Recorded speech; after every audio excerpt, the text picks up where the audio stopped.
मैं एक बायोलॉजिस्ट हूँ और इन दिनों एक बैट जेनेटिक्स प्रोजेक्ट पर काम कर रही हूँ।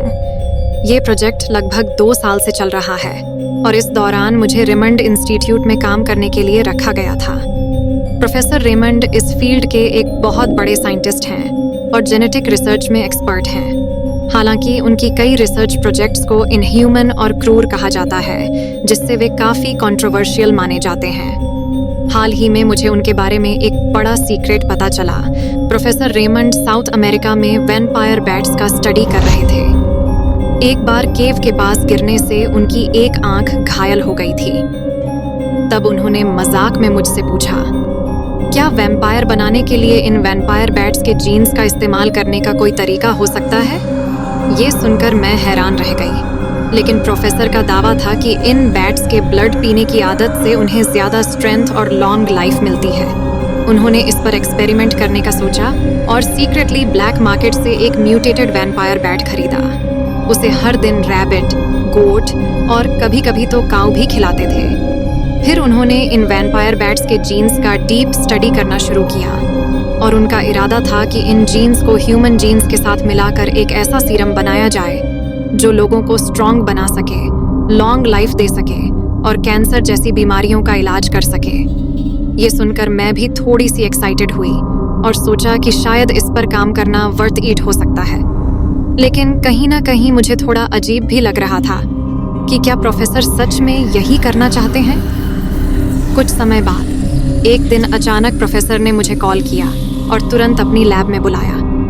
उन्होंने बताया कि उन्होंने एक ऐसा कैप्सूल बना लिया है जो हर तरह के कैंसर को ठीक कर सकता है। मैं बहुत एक्साइटेड थी तो तुरंत वहां पहुंच गई। जैसे ही मैंने लैब का दरवाज़ा खोला, मैंने देखा कि प्रोफेसर रेमंड वहां खड़े मुस्कुरा रहे थे। मुझे देखकर उन्होंने बड़े जोश में कहा, इस मेडिसिन का माइस पर सक्सेसफुल टेस्टिंग हो चुका है और अब मैं खुद पर इसका टेस्ट करना चाहता हूँ।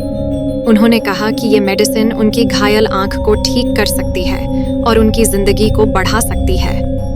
फिर वह हंसते हुए कैप्सूल निगल गए। अचानक उनका फेस बदलने लगा और पेन में चीखते हुए वे जमीन पर गिर गए। उनका बॉडी बदलने लगा और ऐसा लगने लगा जैसे वो धीरे धीरे किसी खतरनाक क्रीचर में बदल रहे हों। डर के मारे मैं रिसर्च में रखे ब्लड बैग्स की ओर दौड़ी और सारा ब्लड निकाल लिया। तभी प्रोफेसर ने मुझे ब्लड थर्स्टी ज़ॉम्बी की तरह घूरा और एक ही झटके में मेरी तरफ दौड़ पड़े। उन्होंने मेरी नेक पकड़ ली और मुझे फ्लोर पर धकेल दिया।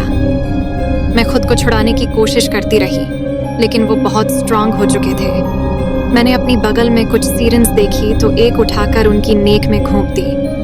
वो पीछे हटे और जोर से चीखने लगे। मुझे लगा कि मैं सेफ हूँ, लेकिन तभी मुझे चक्कर आने लगे।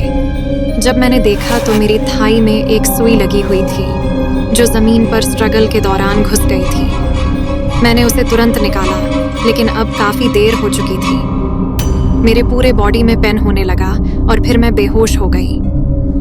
3 दिन कोमा में रहने के बाद जब मैं हॉस्पिटल में होश में आई तो देखा कि मेरे पास पुलिस खड़ी है।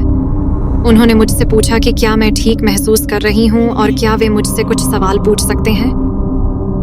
बातचीत में पता चला कि पिछले कुछ दिनों में शहर में कई लोग मिस्टीरियस तरीके से मारे गए हैं। उनके बॉडी से सारा ब्लड निकला हुआ था और उनकी नेक पर टीथ के मार्क्स और प्रोफेसर के फिंगरप्रिंट्स मिले थे। प्रोफेसर रेमंड सबसे बड़े सस्पेक्ट थे, लेकिन अब वो गायब हो चुके थे। मुझे समझ आ गया कि उनका एक्सपेरिमेंट शायद सक्सेसफुल हो गया था, लेकिन वो कोई मेडिसिन नहीं बल्कि एक सीक्रेट सीरम बना बैठे थे जिससे लोग वैम्पायर में बदल सकते थे। अब वो कहाँ छिपे हैं? क्या कोई और भी मारा जाएगा? क्या हमारा शहर अब भी सेफ है?